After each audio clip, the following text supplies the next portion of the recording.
Okay, so first up is connecting the green alligator clip to the green wire, which is the earth. Put some tape around it, and then you're connecting up the red one to the brown wire, and then finally the black alligator clip to the blue wire, and put some more tape around it, and there we go.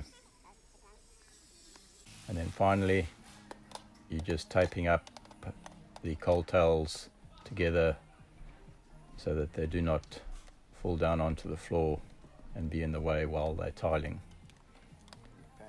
and then switch them on. If needs be, if the battery dies, you can replace the batteries.